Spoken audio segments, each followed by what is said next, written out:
आइए, सुनिए, देखिए, समझिए सनातन सत्य। जैसी दृष्टि वैसी सृष्टि, दृष्टि विज्ञान। कुदरत, कुदरती रचना एवं कुदरत के कानून से शाश्वत सुख की प्राप्ति। जोधपुर के परम पूज्य महात्मा उपासक प्रोफेसर डॉक्टर सोहन राज तातेड़ के निर्देशन में सनातन सत्य। जैसी दृष्टि वैसी सृष्टि, दृष्टि विज्ञान।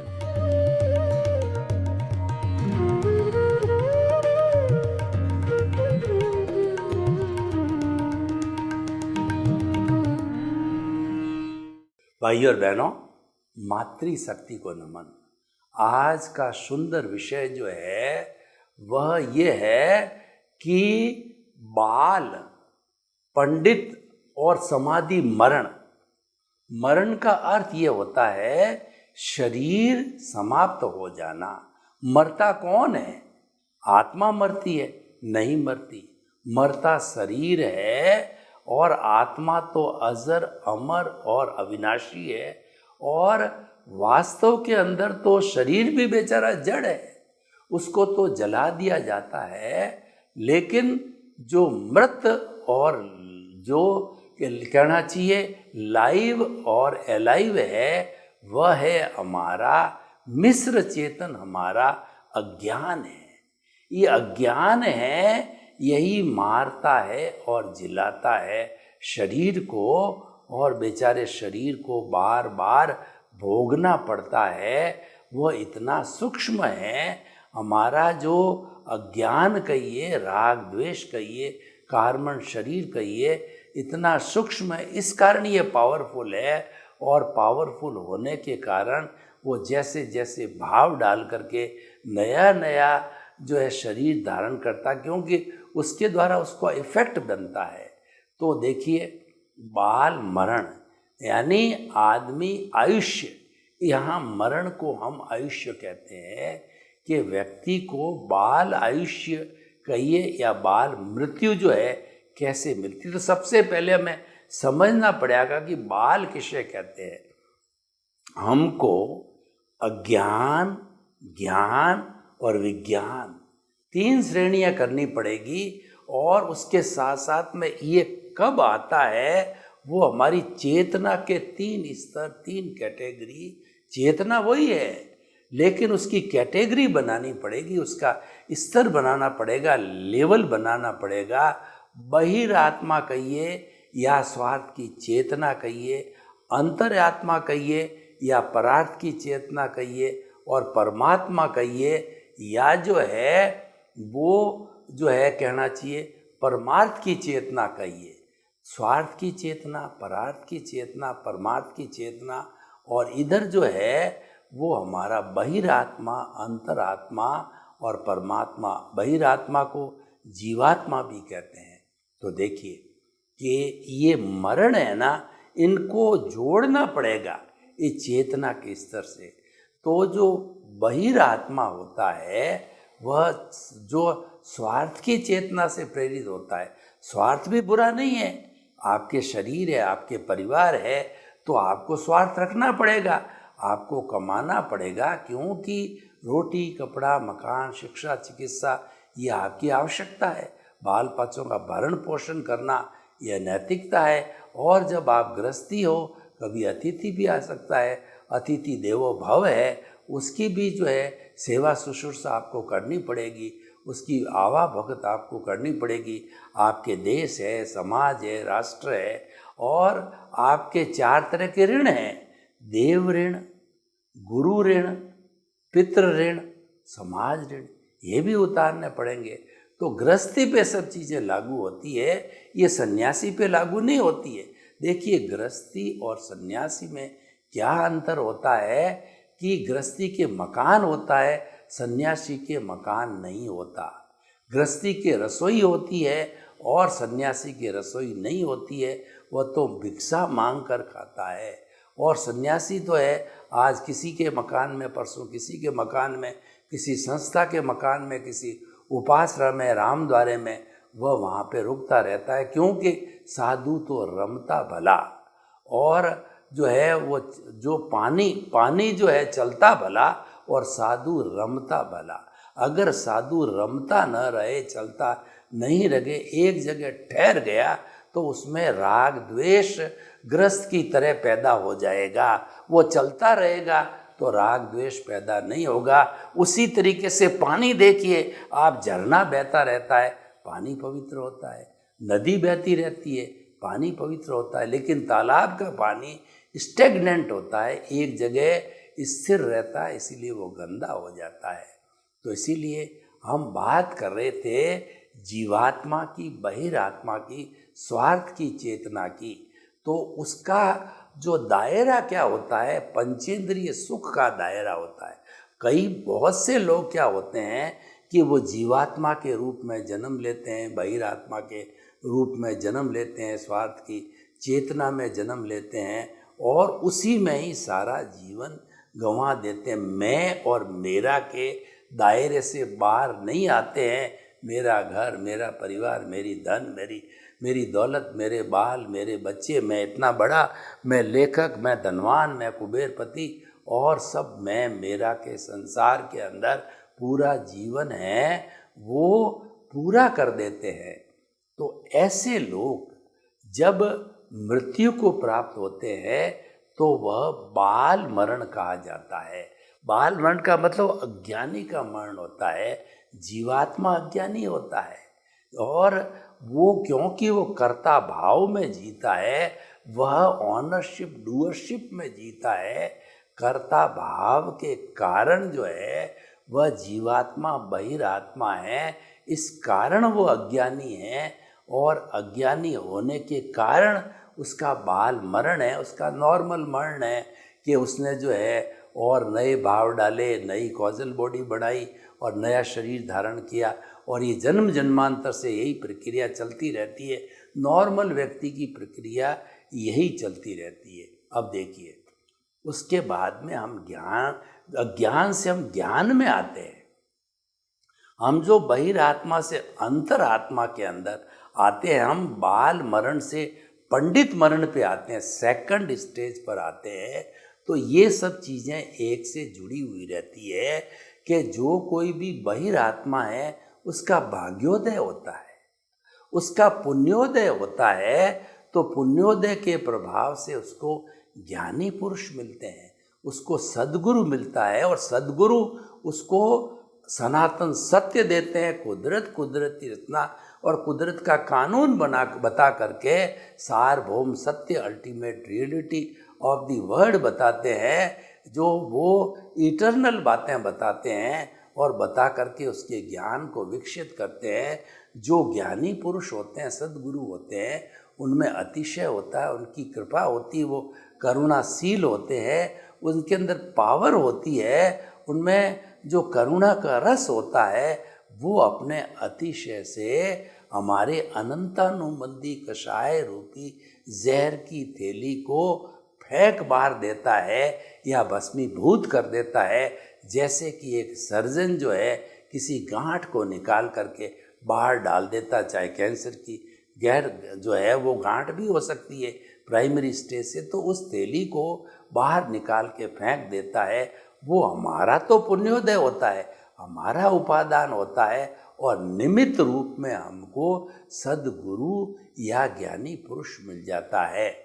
तो वह ज्ञान ले लिया, ज्ञान लेकर के, और ये हमारी अनंतानुबंधी कषाय की थैली दर्शन मोहनीय को फेंकने से क्या होगा, हमारे नए कर्मों का बंध जो है इतना नहीं होगा जो अज्ञान दशा में होगा जरूर, क्योंकि संपूर्ण विलीन कर्मों का तो जो है वीतराग होने के बाद ही होता है, तो इसीलिए उस स्थिति होगा।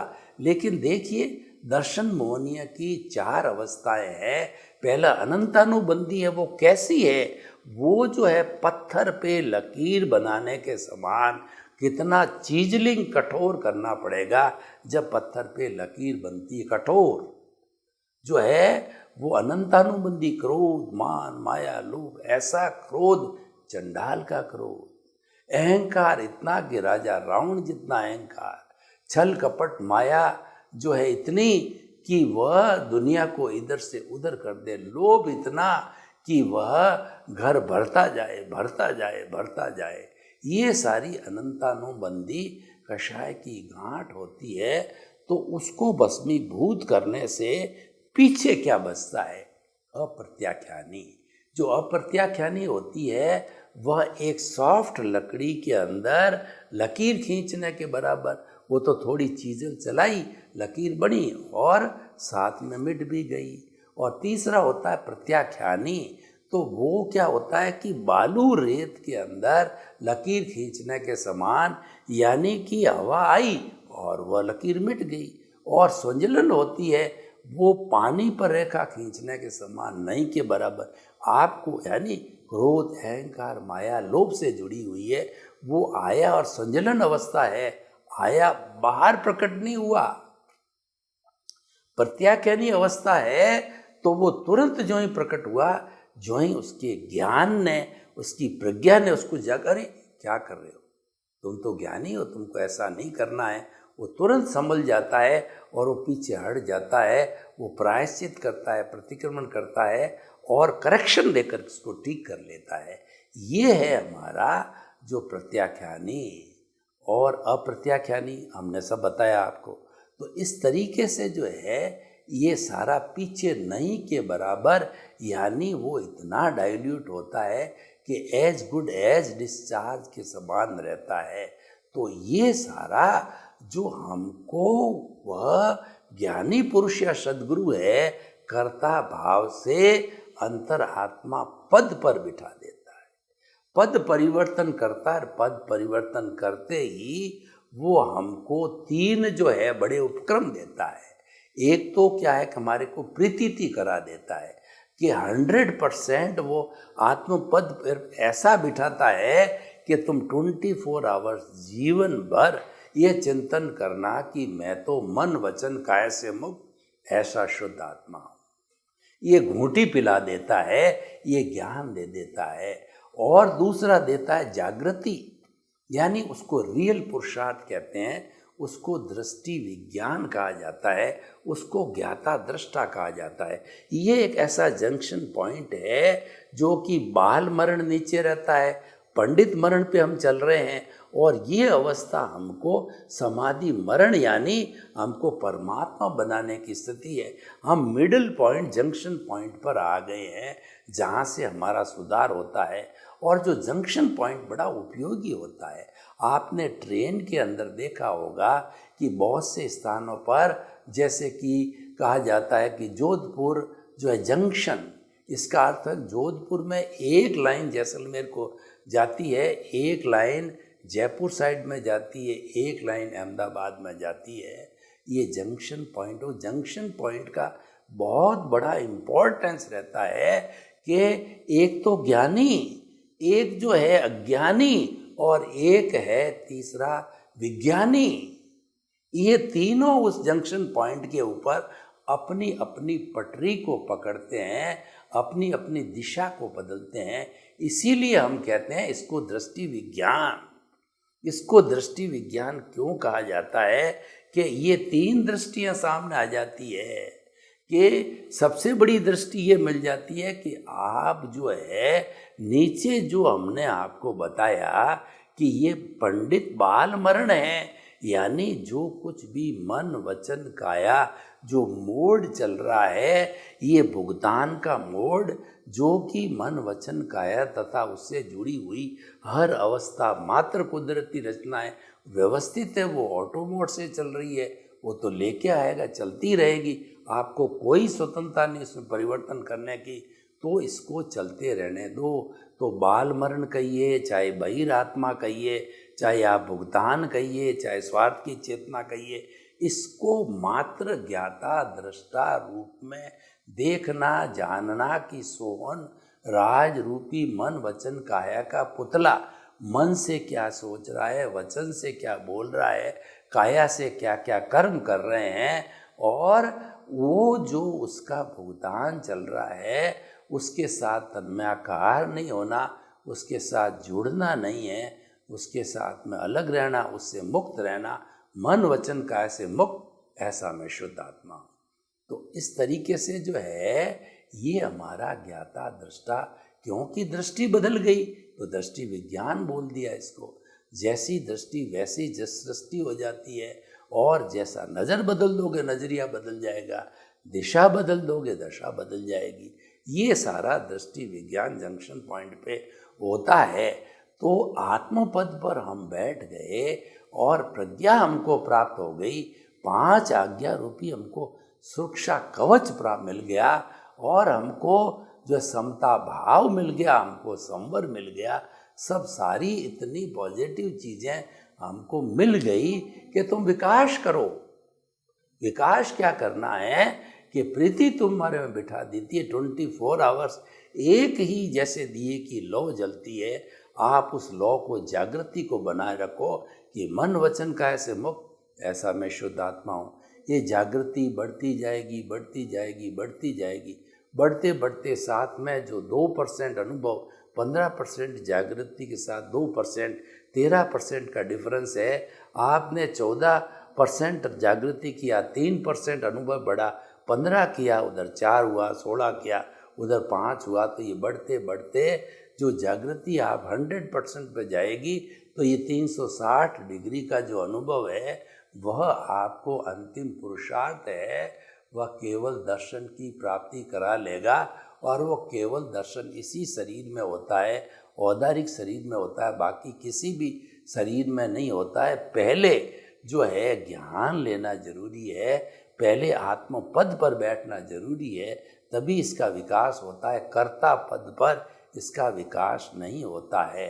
अब प्रश्न ये है कि इस अगर टॉपिक को ओपन टू द ऑडियंस किया जाए, ऑडियंस से जो है इनकी राय ली जाए, इनका जो है क्या सोच है, इनके क्या सुझाव है वो लिया जाए, तो हमको ये मालूम पड़ेगा कि हमें जो है धीरे धीरे तरक्की करनी। ये बातें मनुष्य जीवन में ही की जाती है, दूसरा जीवन इसको न तो पकड़ पाता है न समझ पाएगा।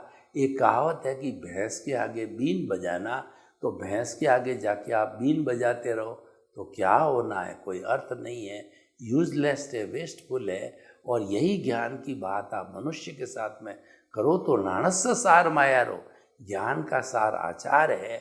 जब वो ज्ञान जो है वह ग्रहण कर लेता है, आचार में कर लेता है, तो वह धीरे धीरे आगे बढ़ कर के और वो अपनी स्थिति को सुदृढ़ कर लेता है।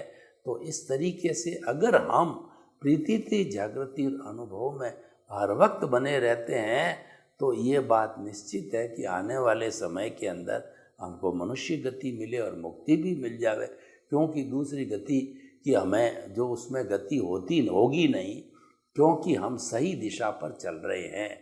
हमारा ज्ञान का अंकुरण हो गया है और हम जागृति जो रियल पुरुषार्थ को बढ़ाते जा रहे हैं, दृष्टि विज्ञान ज्ञाता दृष्टा को इंटेंसिटी को बढ़ाते जा रहे हैं और हमारा विकास होता जा रहा है। तो इस तरीके से जो है यह बहुत उपयोगी हो सकता है व्यक्ति के लिए। व्यक्ति को इन स्तर को समझना चाहिए और उसके अनुरूप अपने जीवन को ढालना चाहिए।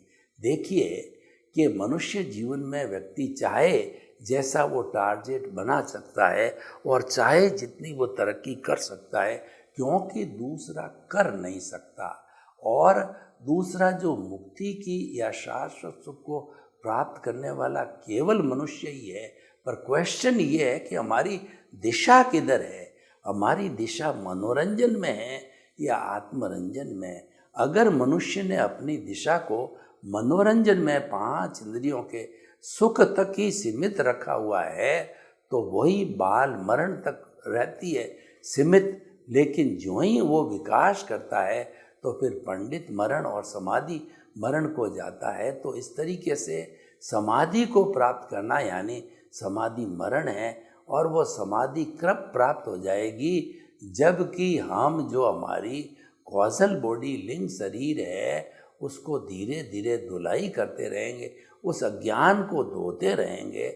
जब अज्ञान सारा विज्ञान के अंदर बदल जाएगा, लेकिन कॉजल बॉडी अगर बढ़ती बढ़ती शून्य हो गई तो शून्य होने के बाद हमारा काम बन गया। और शून्य होते ही जो है आत्मा तुरंत क्षपक श्रेणी लेती है। 8वां गुणस्थान वो 9वां 10वां टच करती, 11वें कोई स्पर्श नहीं करती, 12वें जाके वीतराग बनती। जिस किसी भी आत्मा ने क्षपक श्रेणी 8वें गुणस्थान में ले लिए, निश्चित ही वो एका भवतारी है, उसी भव में जाएगा। और ऐसा जीव 12वां गुणस्थान के अंदर वीतराग बन करके, 13वां गुणस्थान में वह केवली बन करके, और 14वें स्थान में अ उ री ली इतना संबोधन होने के साथ साथ में उसकी काया का व्युत्सर्ग होता है। पहले मनोयोग छूटता है, वचन योग छूटता है, और फिर काय योग 2/3 की सिंबॉलिक रूप से वो अवगाहना करके वो सिद्ध बुद्ध मुक्त बन जाता है। और फॉर एवर जो है वह इस 84 लाख जीवा योनि के चक्कर में नहीं आता है, वह तो अपना ब्लिस की अवस्था के अंदर ही रहता है। तो भाई और बहनों, हम आपको बताना चाहते हैं कि जीवन में प्रोग्रेस करिए। जैसे कि हम भौतिक जगत में जो है प्रोग्रेस करते हैं, हम सोचते हैं कि भाई देखो इतना पैसा कमा लिया, लखपति हो गए, बाद में करोड़पति हो गए, और उसके बाद के अंदर अब अरबपति की तरफ हम पहुंच रहे हैं। और इतना भी सोचते हैं कि हम इतने संबंध बना लिए, इतना पद है, इतनी प्रतिष्ठा है। व्यक्ति को जो है ये सारी बातें प्रसन्नता के लिए हासिल होती है, और ये वास्तव में जो होती है ये सारा हमारा उदय प्रारब्ध है। वह किसी के हाथ में नहीं प्राप्त करना है, क्योंकि जो मनुष्य चाहता है वह होता नहीं है, होता वही है जो उसके उदय और प्रारब्ध के अधीन है। और जिसके उदय प्रारब्ध अवस्था अच्छा होता है उसको मिलता ही है। तो मिले तो अच्छी बात है, और न मिले तो भी अच्छी बात है, क्योंकि ये तो अवस्था मात्र है। ये तो देखिए कि चाहे आप कितना भी पद प्रतिष्ठा धन दौलत इकट्ठी कर लो, मैं आपको एक प्रश्न करता हूँ कि मुक्ति को जाने वाला कौन है? हमारा सनातन सत्य का उद्देश्य है कि मुक्ति को प्राप्त करना, शाश्वत सुख को प्राप्त करना। तो शाश्वत सुख कौन प्राप्त करता है, मुक्ति कौन प्राप्त करता है? हमारी चेतना करती है या शरीर करता है? तो इसका उत्तर ये है कि मुक्ति तो चेतना है, वो मुक्ति में जाती उसी की अर्हता है, और मुक्त अवस्था में ही है, उसको अज्ञान ने जो है बांधे रखा है। तो वास्तव के अंदर अज्ञान मुक्ति सच्ची मुक्ति है, कषाय मुक्ति सच्ची मुक्ति है। उसको हमें जो है मुक्त करना है, और उसको मुक्त करने के लिए हमने सारी विधि आपको बताई। हमको ज्ञाता दृष्टा दृष्टि विज्ञान बन के रहना, भेद विज्ञान करना है, और उसके साथ साथ ही जो है हमें अपने सारे जो है चिंतन को हमें चेतना की ओर मोड़ना है, और जड़ की ओर जो भुगतान चल रहा है उसको चलने दो, उसके साथ तन्मयाकार नहीं होना है, उससे तो मुक्त होना है और जुड़ना है चेतना के साथ में।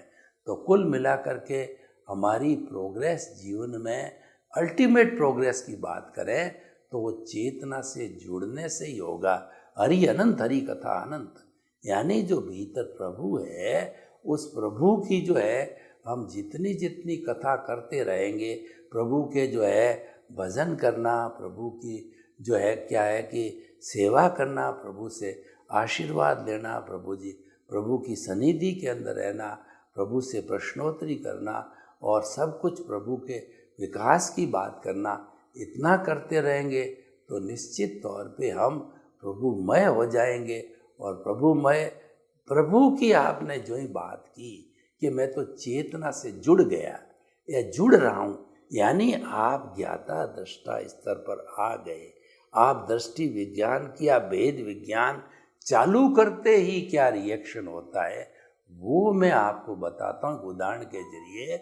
कि हमने दूध को जो है भगोले में लेकर के अग्नि पर रख दिया, तो दूध के परमाणुओं में जहाँ जहाँ पर जगह होती है वहाँ बुलबुले उठने लगते हैं, और ज्यों ज्यों जगह मिटती जाती है वो बुलबुले ऊपर उठ करके और सारी रिक्तता समाप्त हो जाती है, उफान आता है और दूध गर्म हो जाता है। इसको टेक्निकल भाषा में टर्बुलेंस कहा जाता है। और हम जो ही आपने आत्म तत्व की बात कही, कहते ही इस कार्बन शरीर जड़ तरित जो है तत्व के अंदर रिएक्शन हुआ। रिएक्शन का मतलब होता है कि कर्म जो शिथिल बढ़ के जड़ने लगे और ज्यों-ज्यों आपकी प्रतीति जागृति अनुभव का लेवल बढ़ता जाएगा, ये जड़ना है उतना फास्ट स्पीड से होगा। इसीलिए इसको लिफ्ट कहा है, हवाई जहाज कहा है, लॉन्ग जंप कहा है, इसको अक्रम कहा गया। इसका कोई क्रम नहीं है। क्रम इसीलिए नहीं है कि हमारी कॉजल बॉडी है वो फास्ट स्पीड से जो है जड़ने लग गई है, ये समाप्त होने लगी गई है। इसका बिना किसी क्रम के तो हमें वैसी स्थिति को प्राप्त करना है और हम प्राप्त कर सकते हैं। हम प्राप्त करने के बाद हमारे जो ये बाल मरण, पंडित मरण, समाधि मरण है, तीनों बिल्कुल क्लियर हो जाएंगे। तो हमें ऐसा देह बनाना है कि हमारा समाधि मरण हो, क्योंकि हम शाश्वत सुख को प्राप्त करना चाहते हैं। सर्वे भवन्तु सुखिनः, सर्वे सन्तु निरामया। लोक के सब जीवों को सुख मिले, शांति मिले, आनंद मिले, प्रेम मिले, सौहार्द मिले और सभी हिल मिल करके हम परोपकार करते अपने जीवन को धन्य बनावें। आपके प्रति मंगल भावना। ओम शांति।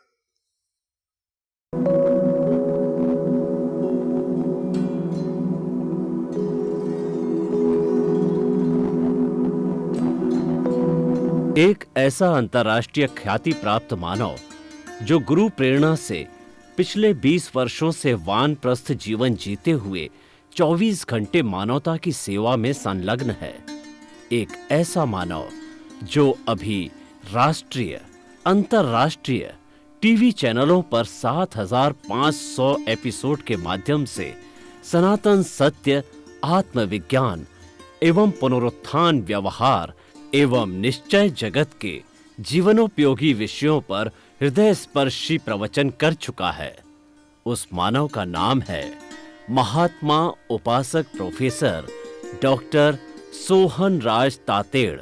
प्रोफेसर तातेड़ द्वारा योग, दर्शन, शिक्षा विषयों पर रचित पीएचडी स्तर के 250 शोध ग्रंथ भारत के 100 प्रतिष्ठित विश्वविद्यालयों में शोधार्थी पढ़ रहे हैं तथा वे सभी शोध ग्रंथ वहां की सेंट्रल लाइब्रेरियों में उपलब्ध हैं।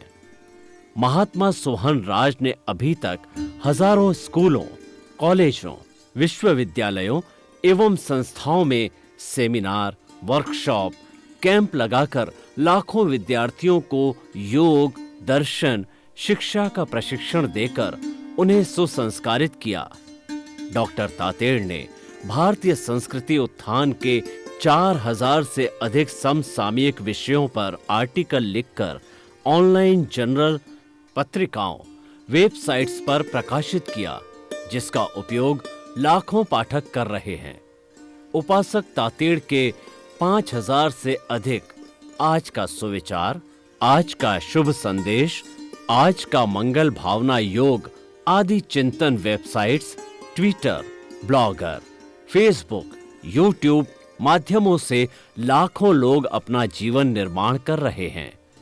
मानवता के मसीहा ऐसे महामानव महात्मा सोहन राज तातेड़ के प्रोफाइल को अभी तक विश्व के 20 लाख दर्शक यूट्यूब पर, 12 लाख गूगल पर एवं लाखों दर्शक फेसबुक, ब्लॉगर, ट्विटर और इंस्टाग्राम पर देख चुके हैं।